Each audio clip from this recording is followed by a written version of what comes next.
हर बदलते दिन के बाद जम्मू कश्मीर में सियासी घमासान जो है वो छिड़ा हुआ है और ये घमासान ज्यादा अगर हम देखें तो खिताए पीर पंजाल में है।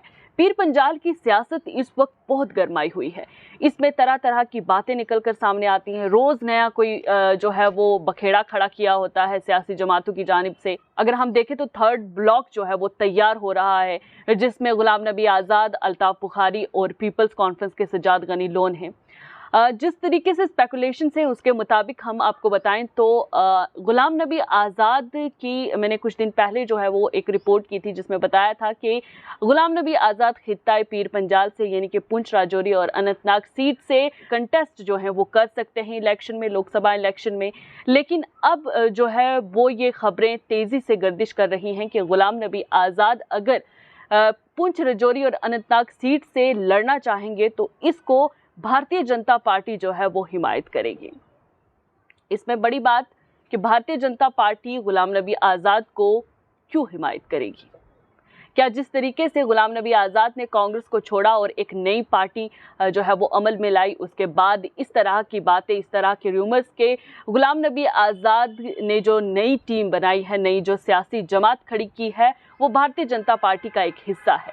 तो क्या ये बातें अब साफ हैं? लेकिन अब यहाँ पर एक और बड़ी बात सामने आ रही है कि गुलाम नबी आज़ाद अगर पुंछ राजौरी अनंतनाग सीट से खड़े होते हैं तो क्या पहाड़ी कबीला जिसको अभी ही 10% एसटी रिजर्वेशन मिली है वो गुलाम नबी आज़ाद की हिमायत में खड़े होंगे?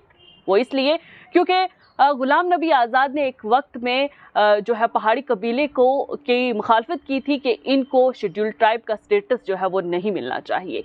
इस पर जब भारतीय जनता पार्टी ने इनको यकीन दहानी करवाई थी कि ये अगर शेड्यूल्ड ट्राइब में इस कबीले को शामिल कर देते हैं तो उसके बाद पहाड़ी कबीले की जानिब से इनको कितनी हिमायत मिलेगी, उस पर पहाड़ी कबीले का एक वादा कि भारतीय जनता पार्टी का जो भी कैंडिडेट मैदान में उतरेगा पहाड़ी कबीला इसको सपोर्ट करेगा, इसकी हिमायत करेगा और इलेक्शन में इसकी हिमायत करते हुए इसे जिताएगा भी।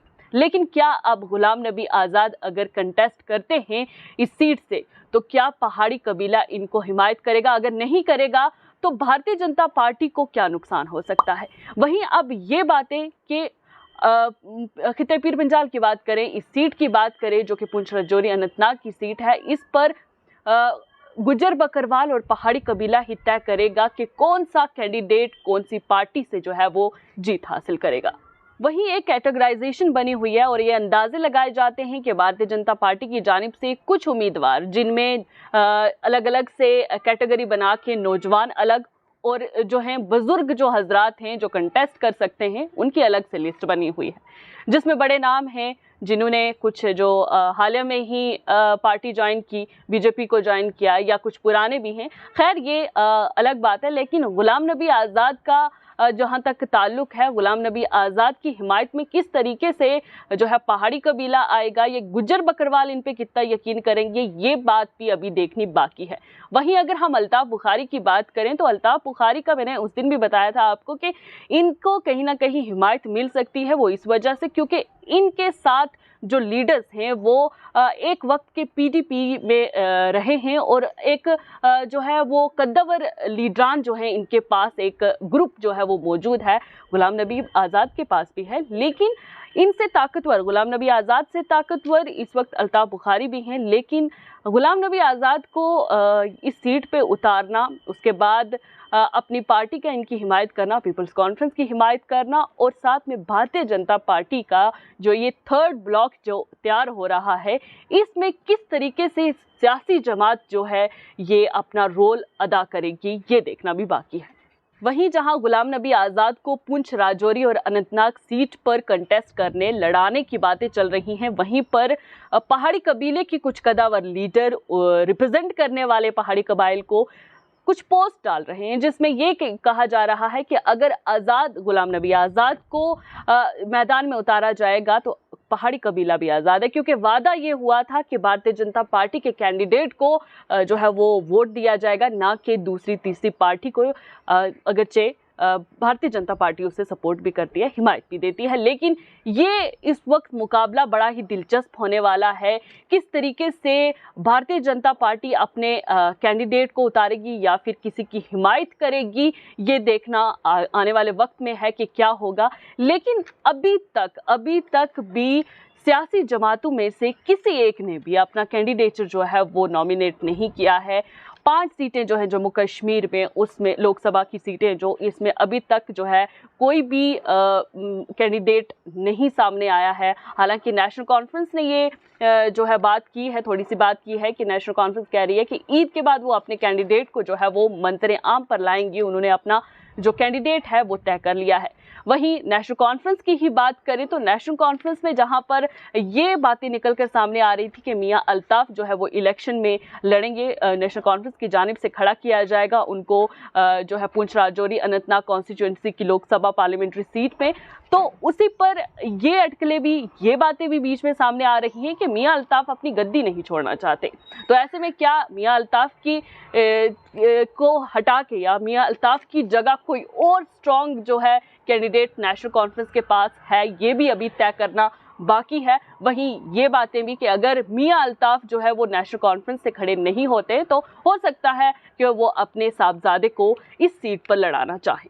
वहीं अगर हम इसी लोकसभा पार्लियामेंट्री सीट की बात करें, यानी कि अभी तो पीर पंजाल का ही जो ज़्यादा मामला बना हुआ है, सियासत यही गरमाई है कि पुंछ राजौरी अनंतनाग की पार्लियामेंट सीट पर कौन क्या कारकर्दगी अंजाम देगा। तो इसमें अगर हम बात करें तो कौन सी जमात की पकड़ कौन सी जगह पर ज़्यादा है, ये आपको मैं बताना चाहूँगी। अगर हम बात करें अनंतनाग कॉन्स्टिट्यूंसी की तो वहाँ पे 10 लाख से ज़्यादा वोट है। वो भी हम अगर बोलें तो एसटी यानी कि एग्जिस्टिंग एसटी जो पहले थे, गुजर बकरवाल। तो ऐसे में क्या वहाँ से पीडीपी का कोई कैंडिडेट खड़ा होना, यानी कि उसमें जाहिर सी बात है महबूबा मुफ्ती ही होंगी, और यहाँ से मियां अल्ताफ का खड़ा होना, इसमें किस तरीके का मुकाबला होगा। क्योंकि मियां अल्ताफ का अगर हम कद देखें तो अनंतनाग की कम से कम 16 कॉन्स्टिट्यूंसीज बनती है, तो उसमें मियां अल्ताफ का जो एक रोब है वो ज़्यादा है, उनकी हिमायत वहाँ पर ज़्यादा है, असर रसूख जो है उनका काफ़ी ज़्यादा है। तो ऐसे में मियां अल्ताफ को हिमायत एसटी तबके की जानिब से, यानी कि जो एग्जिस्टिंग गुजर बकरवाल तबका है उसकी जानिब से किस तरीके से मिल सकता, और ये तब मुमकिन है जब वो इलेक्शन लड़ेंगे। अगर भारतीय जनता पार्टी यहाँ से अपने किसी कैंडिडेट को खड़ा कर देती है, चाहे हम रविंदर रैना की बात करें, विबोध गुप्ता की बात करें या फिर कोई और, तो ऐसे में क्या पीडीपी की जानिब से महबूबा मुफ्ती आमने सामने आएंगी इनके? क्योंकि जब टकराव होगा तो दोनों हेड टू हेड होगा, हम कह लें हेड टू हेड टकराव होगा, और इसमें अगर यहाँ से रविंदर रैना खड़े होते हैं तो सामने से पीडीपी अगर अपना कैंडिडेट खड़ा करेगी तो वो महबूबा मुफ्ती, जाहिर सी बात है। और नेशनल कॉन्फ्रेंस जो है उस पे भी बात अभी जो है वो हम ये कहें कि इंडी जो ब्लॉक है, इंडिया अलायंस जो है, वो भी इस पर गौर व फिक्र कर रहा है कि आखिर यानी कि बीजेपी जब तक अपना कैंडिडेट नॉमिनेट नहीं करती तो ये भी नहीं करेंगे, क्योंकि मुकाबला वो होगा जो हेड टू हेड होगा। मुकाबले में एक तरह की एक जैसे स्ट्रॉन्ग जो कैंडिडेट्स होंगे तभी जाके सियासत में जो ये घमासान मचा हुआ है ये ख़त्म भी हो सकता है, और इसके बाद मुकाबला टक्कर का भी हो सकता है।